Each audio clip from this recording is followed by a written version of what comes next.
એક મોટું અને ગાઢ જંગલ હતું. આ જંગલમાં અપ્પુ નામનો એક હાથી રહેતો હતો. અપ્પુ સ્વભાવે ખૂબ જ માયાળુ હતો, પણ તેને કોઈ મિત્ર નહોતો. તે આખા જંગલમાં ફરતો રહેતો અને વિચારતો કે કદાચ મારે પણ કોઈ દોસ્ત કે કોઈ મિત્ર હોત. એક દિવસ અપ્પુ જંગલમાં ફરતો હતો, ત્યાં તેને એક ઝાડ પર વાંદરો દેખાયો. અપ્પુએ પૂછ્યું, વાંદરાભાઈ, શું તમે મારા મિત્ર બનશો? વાંદરાએ હસીને કહ્યું, અરે હાથીભાઈ, તમે તો કેટલા મોટા છો. તમે મારી જેમ ઝાડ પર કૂદકા થોડી મારી શકો. ના, હું તમારી સાથે દોસ્તી ના કરી શકું. અપ્પુ ઉદાસ થઈને આગળ વધ્યો. થોડે દૂર તેને એક સસલું મળ્યું. અપ્પુએ પૂછ્યું, સસલાભાઈ, શું તમે મારા મિત્ર બનશો? સસલાએ કહ્યું, અરે તમે તો કેટલા વિશાળ છો. તમે મારા નાના દરમાં કેવી રીતે આવી શકો? ના ભાઈ ના, આપણી દોસ્તી શક્ય નથી.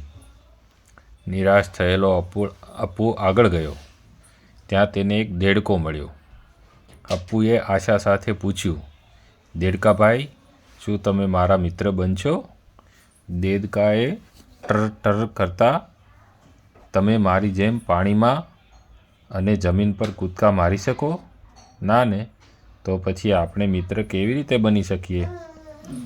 અપ્પુ ખૂબ જ દુઃખી થઈ ગયો. તેને લાગ્યું કે તેના મોટા કદને કારણે કોઈ તેની સાથે રમવા નથી માંગતું. બીજા દિવસે જંગલમાં અચાનક નાસભાગ મચી ગઈ. બધા પ્રાણીઓ ડરના માર્યા અહીં તહીં દોડતા હતા. અપ્પુએ વાંદરાને પૂછ્યું, શું થયું? બધા કેમ ડરેલા છે?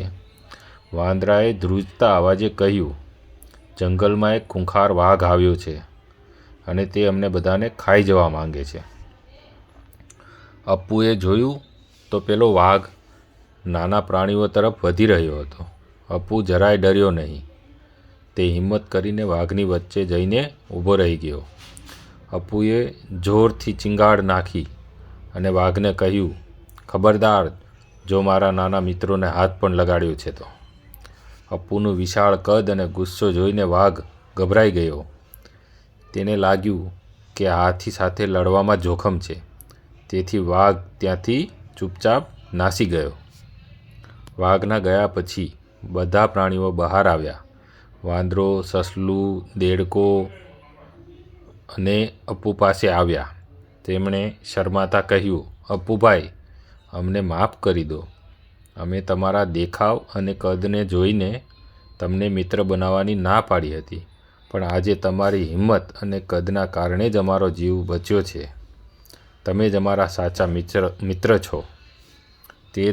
તે દિવસથી અપ્પુના ઘણા બધા મિત્રો બની ગયા અને તે બધા સાથે ખુશીથી રહેવા લાગ્યો.